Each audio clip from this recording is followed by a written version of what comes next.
Hello, chaps. Greetings. Hello, fellow Fatacasters. Friday's rolled around again, have you noticed? And it means it's time for this. Cheers, everyone.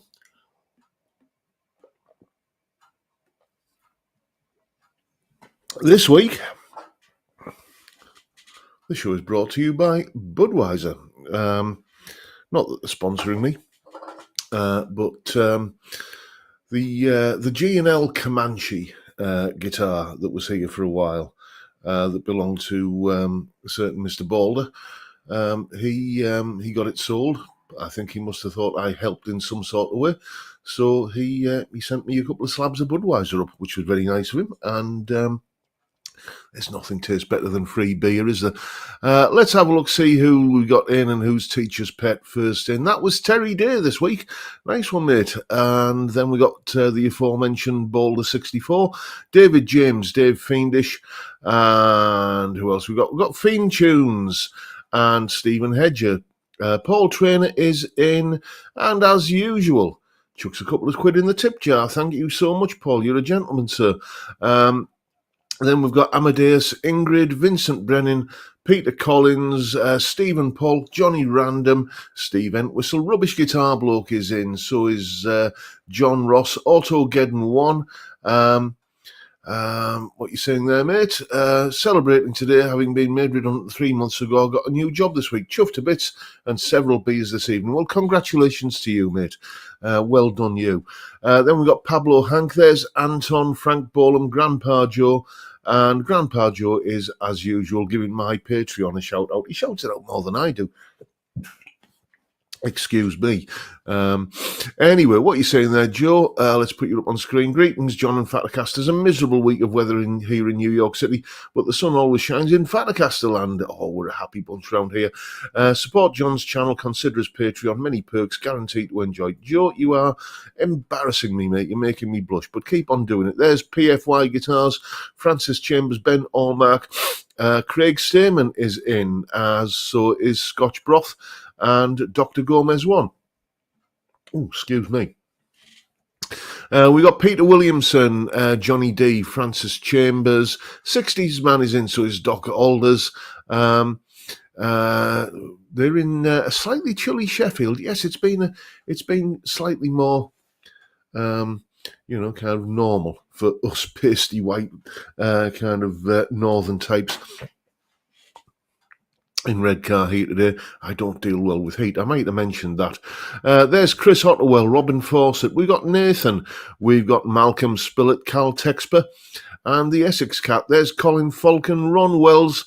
Francis Chambers is in. So is Blue Sofa Songs. And there's Rent to Kill. What are you saying there, mate? Hi, John and everyone. Hope you all well. Nice to be back after a few weeks off. Sadly, my dad is not well, but hopefully I'll be back to being first next week. Well, hope your dad's on the mend, mate, and give him our regards. Greg H is in, so is William Forrest and Andrew Nisbet and Chris Smith, all the way from Nova Scotia, which is, well, I don't know how, despite being married to a Canadian, I don't know how close that is to Toronto, but it's certainly the same country, isn't it? So I was going to say my missus is stomping ground. Maybe she's been there. I'll have to ask her later. Who else we got? Calby and the Rocco Cat. And who else we got? Jimmy James, Jet Set 95, John Channing, and Steve Cassidy Guitar. I'm going to be talking about you later, mate. Your ears will be burning. We've got Jay Aoyong, Tom Clark, Brad Dowell, and have I said Jet Set 95? I think I just did, but I'll just give you another mention there, mate. Eva Dunstan is in, so is Saji is among us, ladies and gentlemen, and Mr. Chris, and anyone else that... I see we've got Michael Purcell and Bloomis 2000. Have I missed anybody? I'm sure when I was scrolling up earlier, I saw Gary Shaw. Or was I just imagining it? Let's just... Have I missed Gary Shaw? Is he in the house or is he not? I don't know. Well, we'll shout him out anyway. Session guitar legend Gary Shaw. He's usually here. So anyway... Yes, I have something of a script to go through. Not a script. How ask yourself honestly, how scripted do you think these are? But a few bullet points I want to talk about. Really, just a couple. So we'll get onto those in a moment. But first of all, I'll tell you what's coming up on the channel this week. Sunday, if you're watching yesterday's video, Sunday we're going to be doing the full-on test of this pedal, which I'm just waiting for the nice lady from Zoe's place to come and pick up. The Not a Dumble. Yeah, you're going to find out what I think of it in Sunday's video after having had a little bit more time to play with it. Then Monday's video, it's a bit of a kind of sneak preview, if you want to call it, or a preview anyway, a little teaser of what's in the new book. Basically, I'm kind of giving you a little bit of an insight into the kind of lesson content that's in the new book, how to play melodic rock lead guitar. And the link to that is in the description of all of my videos, and I'll, if I can find it, I'll stick it in the chat now. In fact, let me do that. So that's the one I need, and there we go. Let's just, no, I don't want to copy all. I don't want to select all. I just want to get that. Right, okay. So the link to my new book, How to Play Melodic Rock Lead Guitar, is now, boom, in the chat. Yeah, so it's basically a little bit of a kind of teaser about what's in the book. I'm basically kind of taking one of the solos out of the chapter on using double stops, and that's Monday's video. Then on Tuesday, there are some signature guitars that are just so closely identified with one particular player. I'm thinking maybe like the Brian May Red Special, which there's you can go out and buy one of those these days. That if you're not a massive fan of that particular player, you can't really kind of justify getting that guitar. Excuse me, there's my phone pinging. What's that all about? Yes. Oh, did somebody say just eat? So yes, signature guitars. I'm talking about 5 signature guitars that have absolutely surpassed the fanboy status of, like, you only buy that guitar because you're a massive fan of that player. Then Wednesday's video, it's one of the kind of light bulb moment videos, and it recounts the story of something that happened to me in the 1990s when I was in a rush to get to a gig, and I left without what many people would consider to be a vital piece of equipment. And what change that kind of imposed on me as a guitar player. If that sounds a bit cryptic, it's because I don't want to give away too many spoilers. So that's Wednesday's video. Then Thursday is a video dedicated to a chap whose name I think should be much, much, much more widely known. A local guitar legend from this part of the world, who people who know about him kind of speak his name with reverence. And unfortunately, most people don't know about him, and I think it's a crying shame. So sadly, he's no longer with us, and I just wanted to do a little tip of the hat, a little kind of homage to somebody I used to know personally, and who is, as I say, a massively important figure in the guitar community in this part of the world, who should have been globally known but wasn't. And that's what's coming up on the channel this week. Johnny Random, sir, you must have read my mind. Yes, that's when I started using the volume pot on my guitar. Yes, and I'll go into a bit more detail on the story on Wednesday. Let's have a look, see what I've missed in the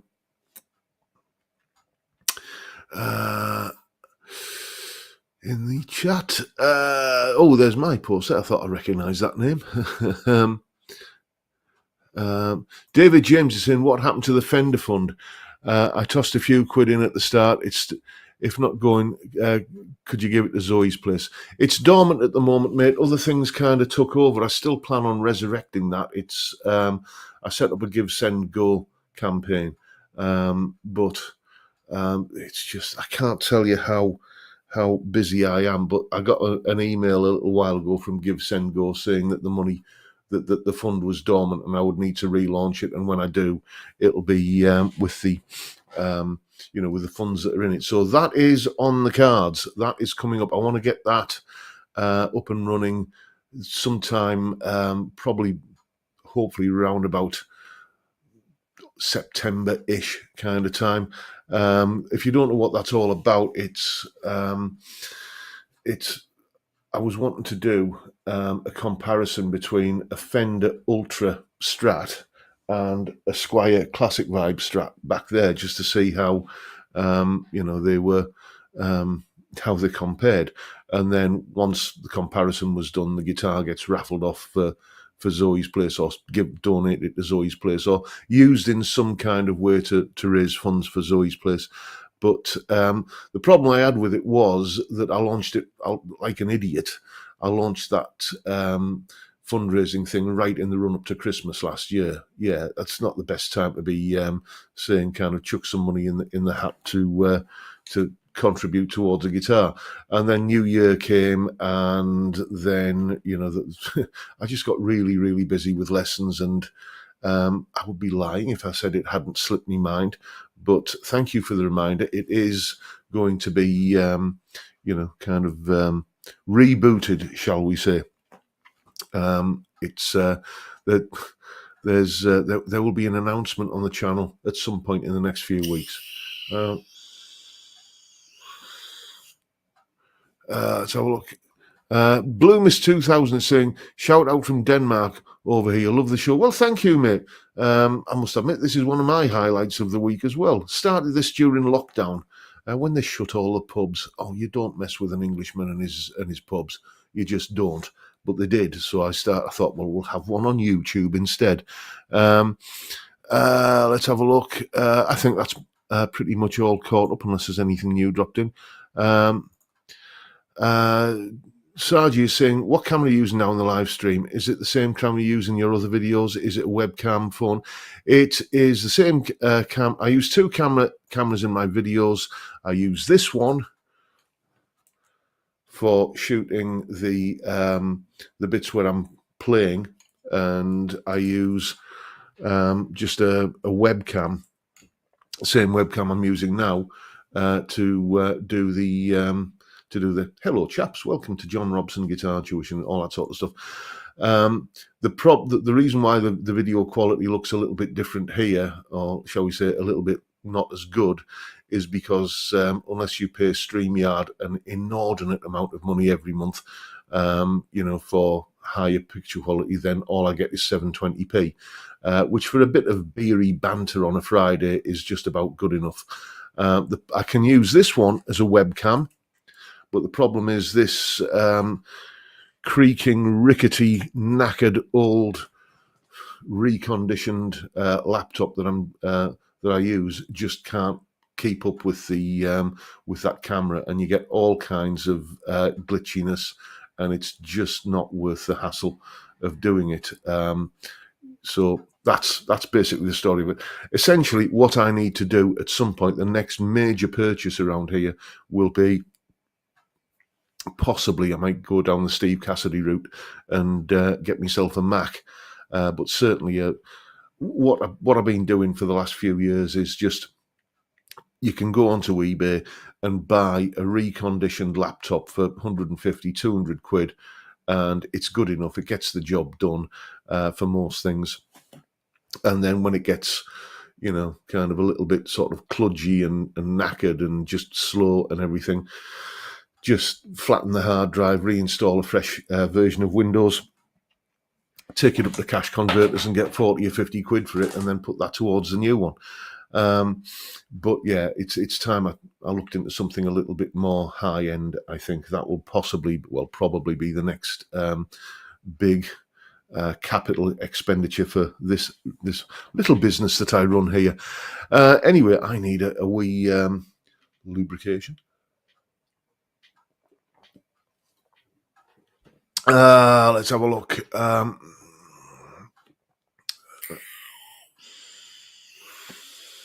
Budget Pedal Chap is in the house. Nice to see you, mate. J. How Young saying, yeah, chipped into that fund as well. Oh, Ultra Strap, was it? Even forgot what guitar we were trying to fund. Yeah, as I say, I was an absolute plank. I launched a fundraising campaign in the run-up to Christmas. So probably, I would say, mid to late August, I'm going to relaunch that and see if we can get an Ultra Strat in here, and then that will end up going to benefit Zoe's place in some kind of way. Anyway, Mr. Cassidy, we're going to talk about you now. You've had an absolutely blindingly good idea, mate, with your proposal for doing like a TV guide or a kind of a live stream guide. And as I said to you, I'm in for that. And I think when you think about how many kind of people who come on here and people who are sort of that we watch, that we all kind of have in common, it would be good to have some in terms of who we watch. Searching for Tone, The Lamb, Budget Guitar Show, Johnny, Steve Cassidy, Jim at Audiomo Music, and all of these live streams. It would be good to have some weekly guide that we could just all of the people who are kind of on that, we just sort of put a communal shout out to each other and put maybe something up on screen like a weekly listing. That would be, I think, such a brilliant idea. You are, as you said in your live stream, live stream yesterday that I watched today, Steve, you're an ideas man. I'll ping you an email sometime in the next few days, and we can discuss strategies. Maybe kind of I don't know, set up a Zoom call between all the concerned parties. That might be an idea. And I just want to, the final thing that I want to kind of big up here is the Redcar Mageddon. The night out in Redcar for a debauched, or as debauched as we can get at our age, let's be honest, an evening of beer, conversation and curry. The email address, let me put this in the chat. Yeah,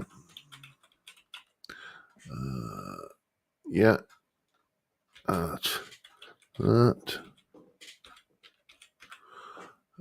There we go. Redcar Night Out at yahoo.com. Even if I've misspelled that, which I don't think I have, it's Redcar Night Out, because it's a night out and it's in Redcar. Redcar Night Out at yahoo.com.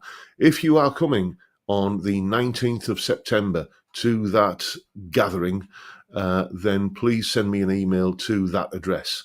Okay, so far I have got 3 people confirmed as coming. I have got Phil Robinson, Rex Anderson, Mr. Rexomatic, and Mr. Anton.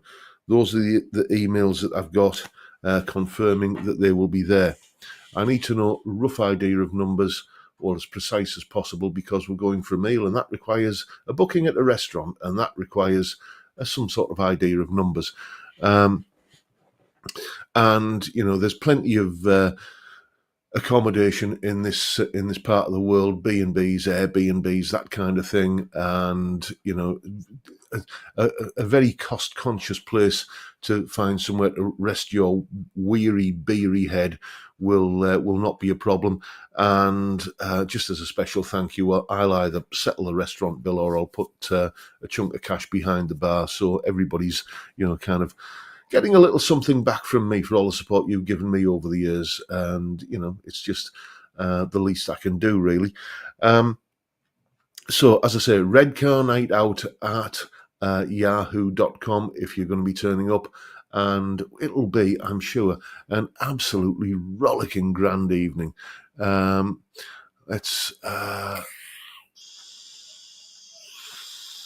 Sturman says, I'll be there, I'll drop you an email, John. Balder64, Gypsy Rover did have a decent selection of ale beers as in German beers. Yeah, I do like the Gypsy Rover for 2 reasons. One, they are very tolerant of this kind of shenanigans, and two, it's a very sort of friendly place. It's I think it was Balder who said it looks like you're drinking in someone's living room. It's a big living room, but it does have that homely feel to it. And it's kind of, when I don't go out much, but when I do, it tends to be there. Steve Cassidy, I won't make it once again, unfortunately. Really wanted to go and meet the main man, but the gods will not allow it this year. Working a wedding gig. Oh, you got to put work first, mate. You got to put work first. I'm unfortunately, I can't really even stretch it to call me going work. It's not the sort of thing that the taxman will wear anymore, but it is. It was worth checking into. So let's have a wee look, see what else we've got to talk about.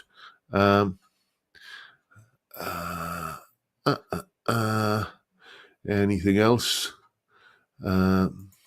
Stevie Mac saying Steve Cassidy should get his channel dubbed into Chinese and launch it in Asia with 1 billion subscribers. Sit back and count the cash with a nice cigar. You know, it makes sense, mate.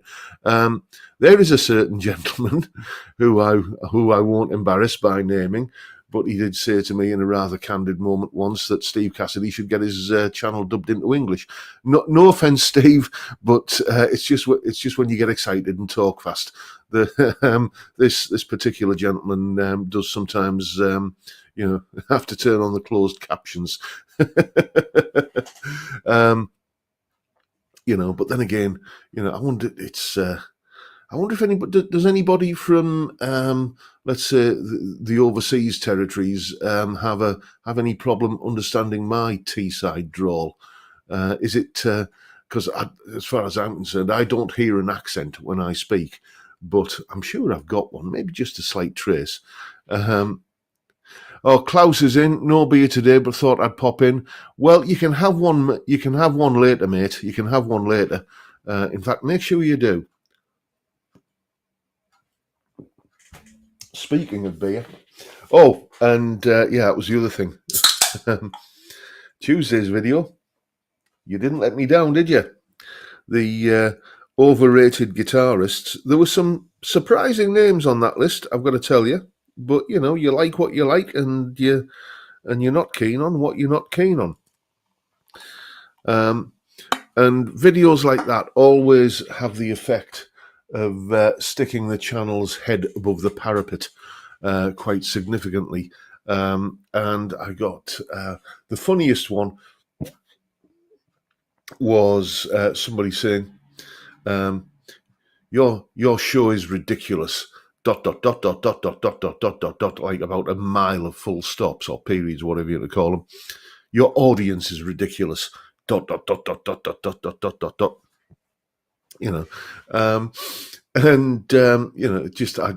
I must admit I had a little bit of a chuckle when I came to that. Then there was somebody else who said the video starts at about 4 minutes in. You just have to get through the tedious intro first. Which fair enough, mate. Well, you made it. You struggled on through, and your click earned me some revenue. So good for you, mate. You can be as snarky as you want as long as you're clicking on the video.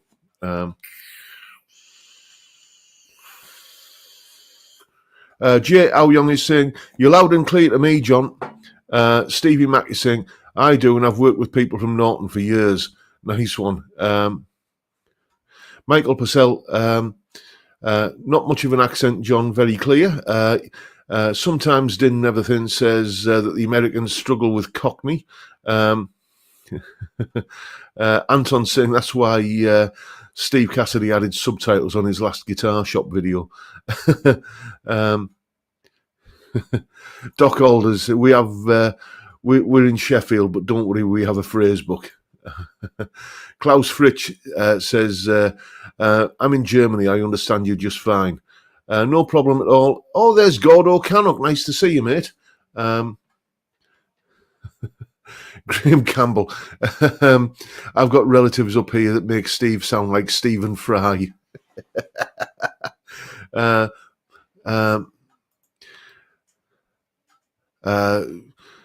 What are you saying there, Balder? Do you think her indoors would freak out if you festoned your wooden tankard with decorative three-way switch covers like Joe's badge on your Gibson? It's worth a try, isn't it, mate? Yes, you've got to be a real Sunday Mail kind of read it to know that one. Jings, Ura Woolly's in the chat tonight. Yes, I remember that was. I remember Ura Woolly. Scottish cartoon character in one of the Sunday papers from years and years and years ago. Mr. Chris is saying the smoggy accent is a bit of a hybrid, Geordie, Mackem and Yorkshire. I do, I've been told when I've had, a libation too many, I do start sounding like a character from Auf Wiedersehen, Pet, Oz. I've been told that I become the living embodiment of him when I start when I'm downwind of a few.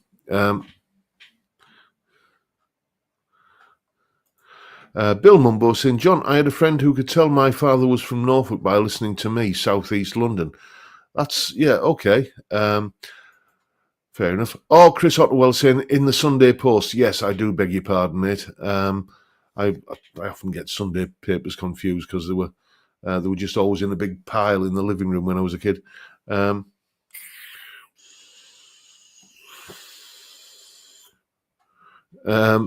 Lots of comments here about Steve's accent, but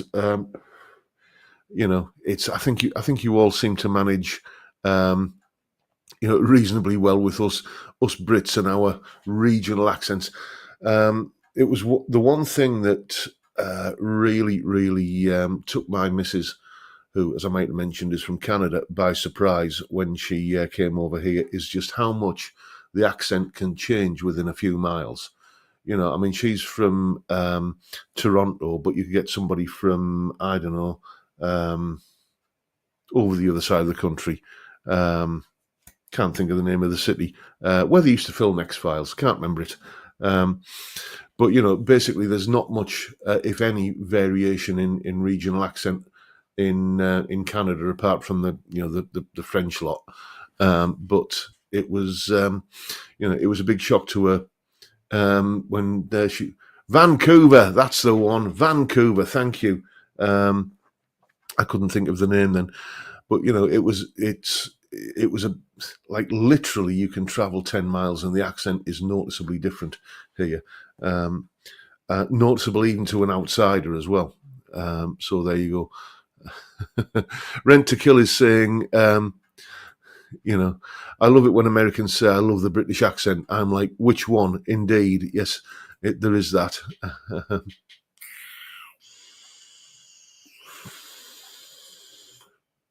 Bill Mumbo is saying Grandad was Scottish, so no problems with Steve Cassidy.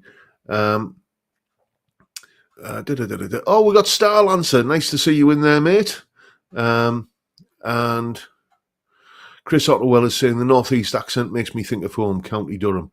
Balder64 is saying the Northeast English accent is my favourite after Northern Ireland. Oh, well, nice to know I bring a little bit of joy into your life, mate. Johnny Random is saying, so is it a cob, a bap, or a bun? Well, here it's a bun, but if you travel a few miles north, it's called a stotty. And if you travel a few miles, well, like significantly west, it's called a barm. So they're all basically just a lump of bread that you stick some cheese or pickle or whatever into. Vincent Wright, what are you saying there, mate? Hi, John. I'm originally from Yorkshire, but now live on the continent. I've learnt Dutch and French, but the Yorkshire accent still comes through, lol. Yes, I bet it does. Doc Alders, it's a bread cake. It's a roll.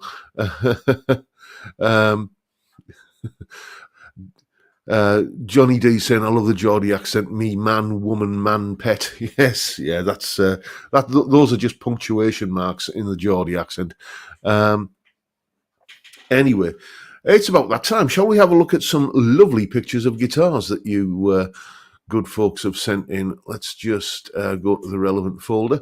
And I saw just before I came on here today that there's a few contributions have come through. If you have any more, pictures of guitars that you'd like to have featured on the show, then send them in. Maybe it's a guitar that you've already seen on here, but you might have modded it. And let's have another look at it, because I am running a little bit low on stock.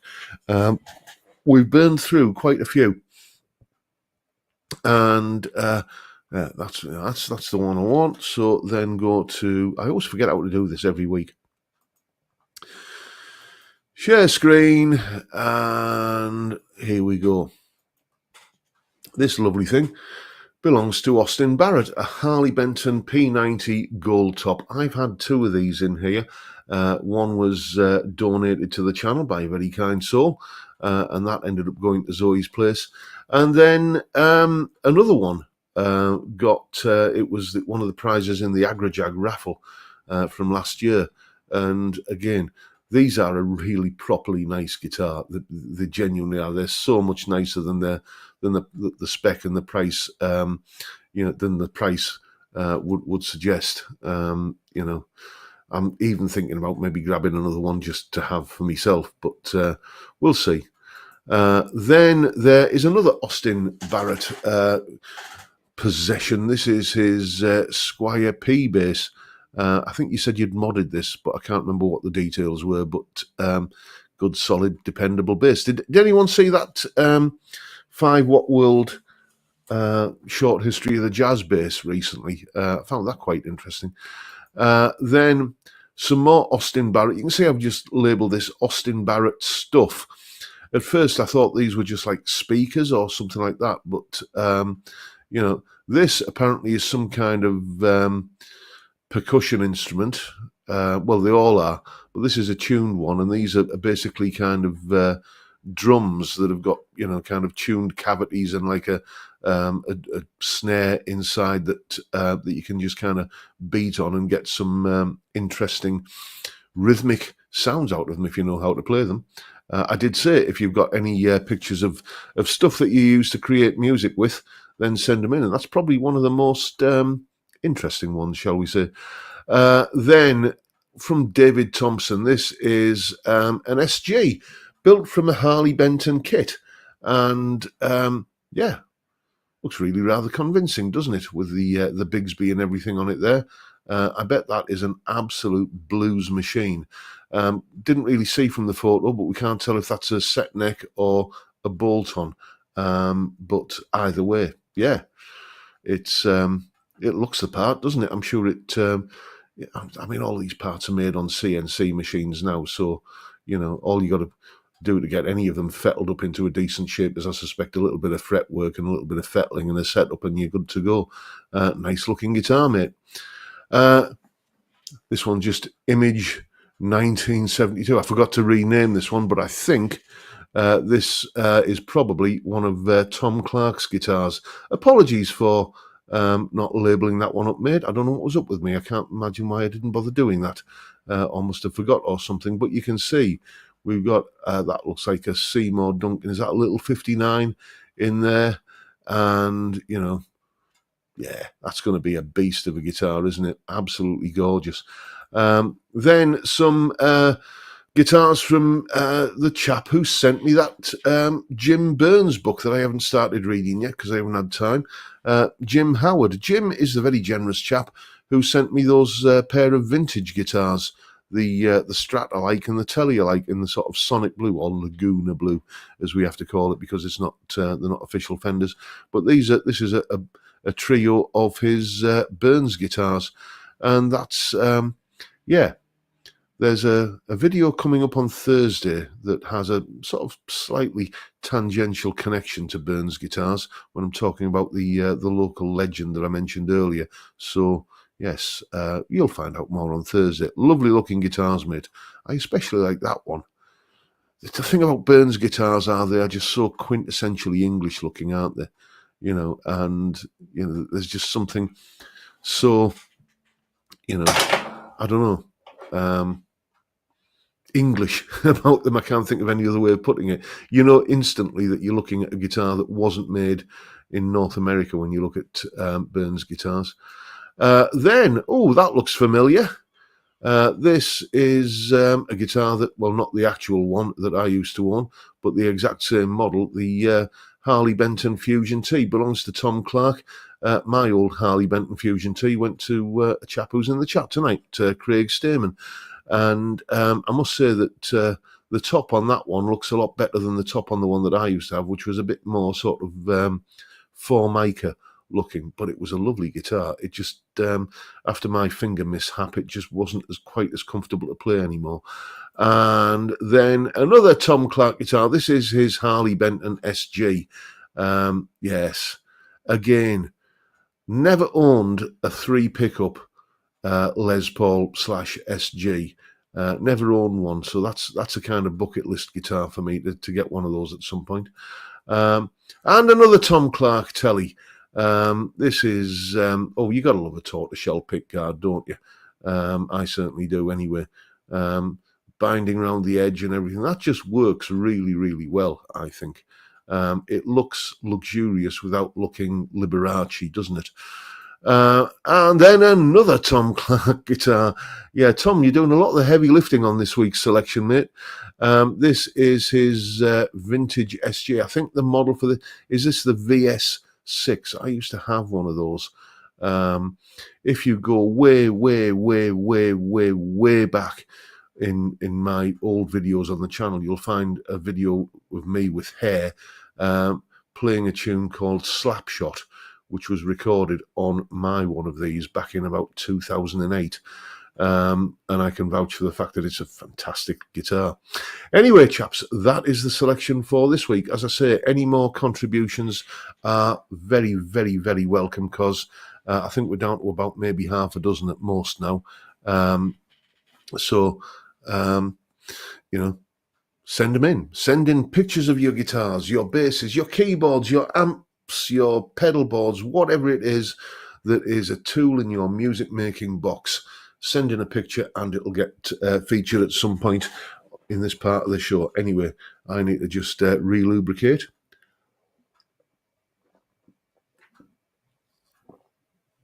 Here we go. Craig Stamen is saying, how is the Agrajag Telegib settling in, John? I've just got my Ormsby back from James and it's gone from awesome to phenomenal. The Agrajag Telegib, here it is. Yes.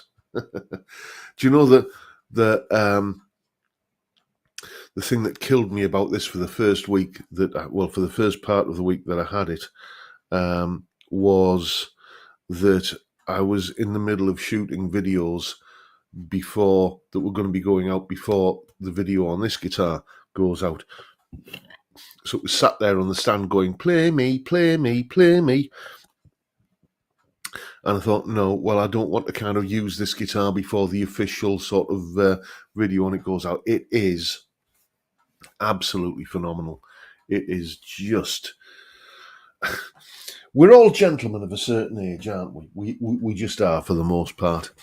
And it's rare for gentlemen of that vintage to get all the way through the night without having to get up and, answer the call of nature. And quite often, well, every night, really, 2 o'clock in the morning, 2:30, 3 o'clock, whatever time it is, I get out of bed, I go and, do what I need to do. And then instead of turning left and going back along the landing to the back to bed, I'll turn right and I'll come in here and I'll flick the light on and just kind of go, hello, gorgeous. And then I'll go back to bed. Yes, I know. It's I keep pinching myself that it's actually here. It's a absolutely phenomenal guitar. I'm over the moon with it. I mean, I would say that, I'll never ever play any other guitar again, but that's just the shiny new novelty factor of it, which I suspect I'm going to be basking in for quite some time. But I know at some point I'm going to come in and think, yeah, but I fancy playing that one today. I haven't played the Les Paul in ages.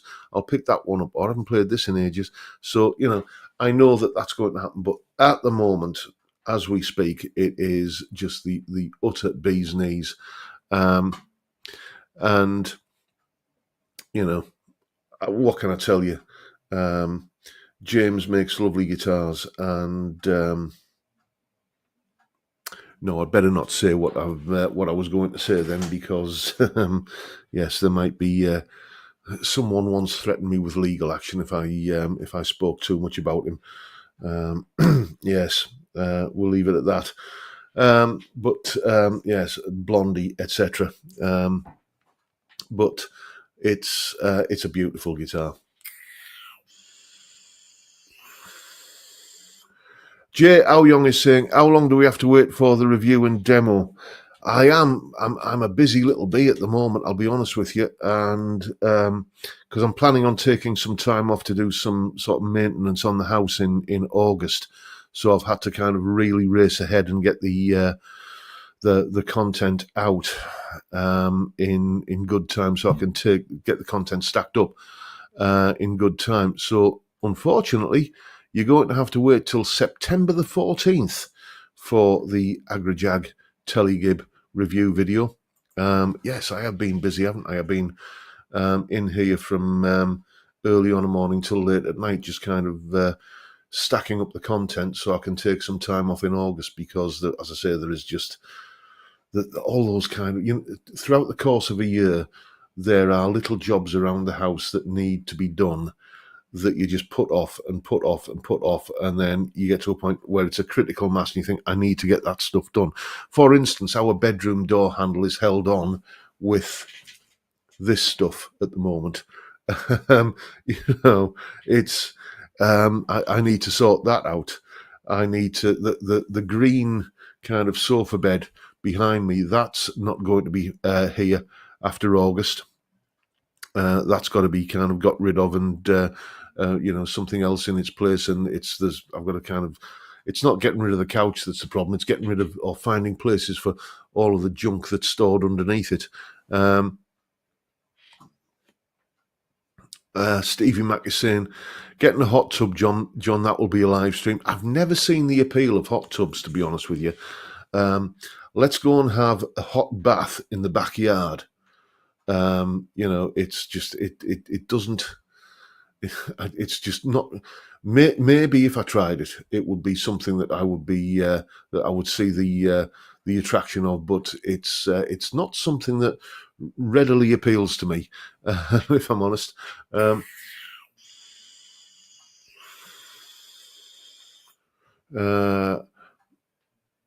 Jimmy James, yes. And where are we?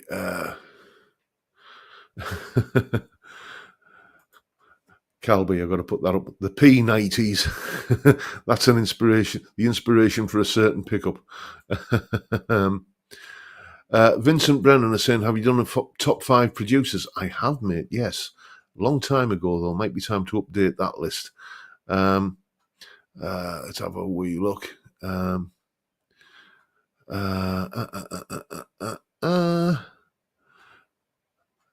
I think I'm all just about caught up there now, and I think it's time for a viewer's tale. J.R. Young saying, that's quite all right, John. September 14th will arrive quicker than we can imagine, the way time flies at our age. Knock is saying, have you tried the new Epohone inspired by Gibson guitars? I think you meant to say. Yes, I've had a couple of the first run, the one that's always advertised as the 59 Les Paul outfit. I haven't had the later one with the proper Gibson headstock, mainly because I just thought they were being a little bit cheeky with the pricing on those, it has to be said. So I haven't tried one of those, but I'm not ruling it out. It's just not on the it's just not on the cards at the moment. But who knows? Anyway, a viewer's tale. Let's go back to here, and I'll read this one out. And this one just came out. Just came in today, or was it today or yesterday, from a chap called Phil, and he did get a name wrong in this, but I'm going to correct it as I go. And we had a little bit of an email back and forth, and we figured out what he meant. He says, "Hello, John. I've got a story for you if you need it. In the late 70s, my band was touring Germany. We had an album out and a bit of success over there. We couldn't get arrested in England, but Germany still hadn't got wind of the punk and new wave yet, so we were still relevant. There was this American DJ that had a radio show in Germany, and he would also go out on tour with a bunch of bands that were popular at the time. His name was Mel Sondok. He would partner with various music magazines and go on the road. One particular tour with Bravo magazine had Slade, Shawaddy Waddy, Smokey, Chuck Berry, and us. There was one other person by the name of Leif Garrett, an American teen pop singer. He sang by himself with a backing track. Anyway, he comes over after the show and says, 'How would you like to be my backing band?' He was really full of himself. I said, 'How about you just bugger off?' I might have said something a bit less subtle, but the best part of not being was being part of the bands that were our the best part of being part of the bands that were our heroes. Al was so nice. Chuck Berry just stayed away, so I never got to meet him. But what an experience. Cheers, John. Looking forward to the show tomorrow." Phil, yeah, so that email came in yesterday. Yes, Leif Garrett. He did, I seem to remember, wasn't it some kind of disco-themed version of Run Around Sue? And then a few years later, anyone remember a band called Racy? Some girls do, some girls don't. Some girls, whatever it was. Yes, there's a song that wouldn't pass muster these days. That would never get past the the sensitivity training and everything, would it? But yes, I remember Leif Garrett. Didn't he come to a rather, I don't want to say a sticky end, but, he had some kind of major kind of catastrophe where he kind of fell from grace. I can't quite remember the details, but there you go. Johnny Random is saying, "Have you done a top 5 underrated guitarists for a poll?" It is on the cards, as is a top 5 virtuoso guitarists who I just don't get. Those guitar players who you recognize the talent, you recognize the hard work that they put in, you recognize the virtuosity on show, and yet somehow it just doesn't float your boat. It just doesn't stack up. That's another video, but yes, definitely going to do underrated guitars. I've done that list probably a long time ago in the past, but I'm into this idea of involving you chaps via a community post. So those are that's on the cards. What you're saying there, blue sofa songs, Leif Garrett and Racy. That's like Vietnam flashbacks. Maybe not quite that bad, but I know what you're talking about.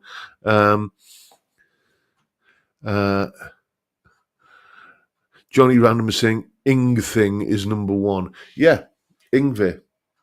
I mean, you cannot question his technical ability. And actually, when I saw the Rick Beato interview with him, he came across as a much more personable chap than he's done when I've seen interviews or read interviews with him in the past. But I still don't get his music. I really don't. And the thing is, people say, "Oh yes, but you can't do that. That's just you're just jealous." Well, no, I can't go and juggle Indian clubs whilst riding a unicycle across a tightrope either, and I'm not jealous of that because it's not something that I aspire to do. It just jealousy only comes into it when it's something that you aspire to do but can't, and I don't aspire to play in that way. But it's the fanboys will always insist that it's just jealousy, that you just you're just slagging him off because you can't do it. No. Bill Mumbo is saying Garrett is 63 now and has formed his own band recently. Okie dokie. Steve Cassidy, maybe 2 or 3 albums max from Yngwie would have been plenty, but 20 plus albums of the exact same thing is a bit. Yes. Another one for me that I'm giving away spoilers for the video, aren't I? But Alan Holdsworth, dear me, I tried. I really did try, because he was one of those guitarists whose reputation preceded him. and like everybody whose opinion that you trust was saying, what a phenomenal player, what a revolution, what an inspiring player, you know. And I think the first album that I had, it was back in the very, very early 90s. Guitarist magazine were giving like away free offers if you bought a year's subscription. And I signed up at the time, and you got like this, the free offer that I took was an Alan Holdsworth CD.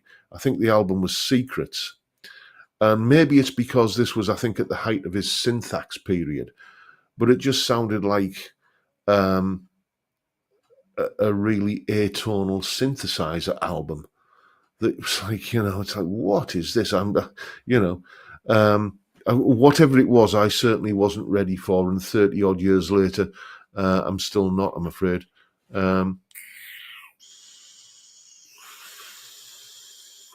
I've got to tell you, when it comes to Yngwie, or that 80s neoclassical style of playing, the guy who I do have a lot of time for, and I listen to the album regularly, it's a crying shame that it's not on Spotify, but I've got like an MP3 copy of it, is Vinnie Moore with his Time Odyssey album.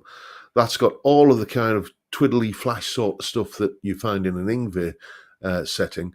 And it's very definitely, it sounds dated as hell when you hear it now with that sort of big 80s gated reverb drum sound and everything. But it's tuneful.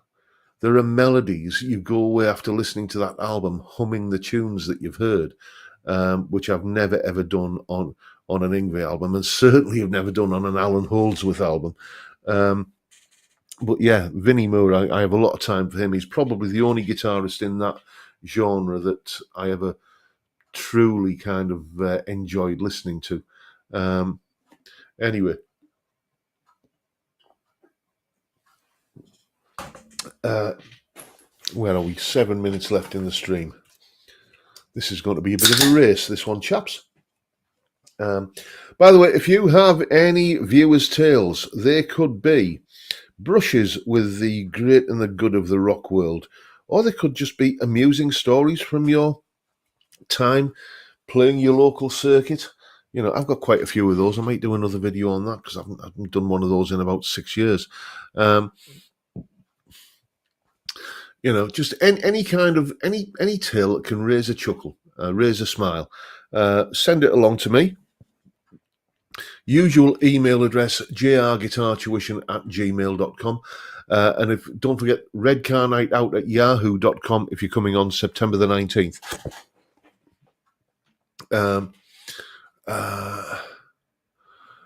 Craig Stamen saying, I've always preferred Michael Romeo to Malmsteen. Never heard of him. And Jay Aoyong is saying, Chris Impellit. I remember that name from the guitar magazines of the 90s, but I'm not sure I've ever heard him. Johnny D saying, Vinny's great, had his own Hot Licks vid. I might even have had that at some point. Johnny D, shredding's great, but in moderation, and too much is will to live sapping. It is. It's like standing in front of the fire hose, isn't it?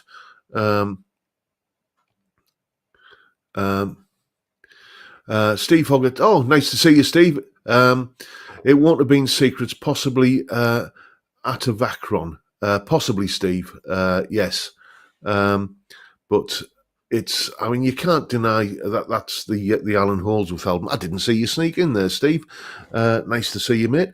But yeah, it's, if you've ever seen Alan's tuition video on his approach to scales, where it's a very, very, like he's, okay, so we've got these 12 steps in the octave, and what are the possible permutations of notes that you can make from that?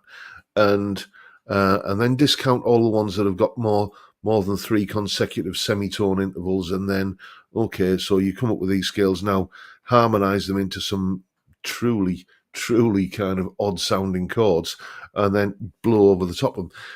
It's so far removed from the sort of major scale and pentatonic based melodies that we kind of hear, and the major scale harmonies that we're so used to hearing, that it was just like it's it's like my dad the first time he ate a curry, the first and only time he ate a curry. It's like he just couldn't handle it.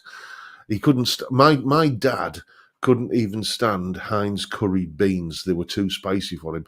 But get this: ask him to make a ham sandwich, and he'd be slathering on the Coleman's hot English mustard like it was like he was plastering a wall because it was different, apparently. But that's the sort of, my experience of Alan Holdsworth is just like, for somebody who's never eaten spicy food, suddenly being given a chicken vindaloo or something. It was just like, what is this? It was offensive to the senses.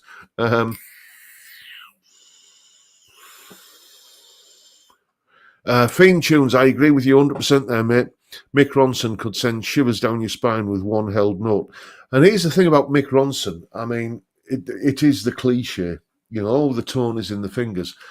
But I heard Mick Ronson playing a Les Paul, that particular Les Paul, the one I'm talking about, and a Telecaster. And I think I even saw him playing a Strat once, and he always sounded like Mick Ronson. There was just that Mick Ronson-ness to the tone that he was getting. So maybe there is something in that old adage, the tone being in the fingers. Johnny D, Frank Gambale is the sweep king. Awesome, but again, small doses. Yes, again, another guitarist whose reputation preceded him.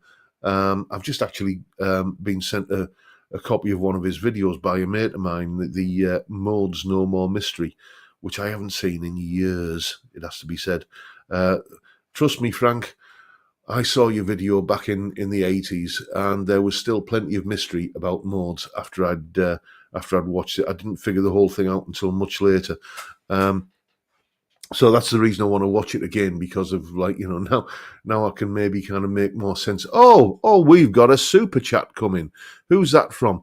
Jay Aoyong, thank you so much. A super sticker. You are a gentleman, sir. Thank you so much. That is very much appreciated. That will go towards tonight's takeaway, because we're not having a curry tonight, because Mrs. Robson is out on the market again all day tomorrow, and she doesn't want to be sitting all day on a market after having had a curry the night before, for obvious reasons. So we're having pizza takeaway tonight. Yes. Anyway, where was I? I can't forget. Oh, Frank Gambale. Yes. What was his the album I heard of his? Brave New Guitar, and it was elevator music with shreddy guitar was my impression at the time.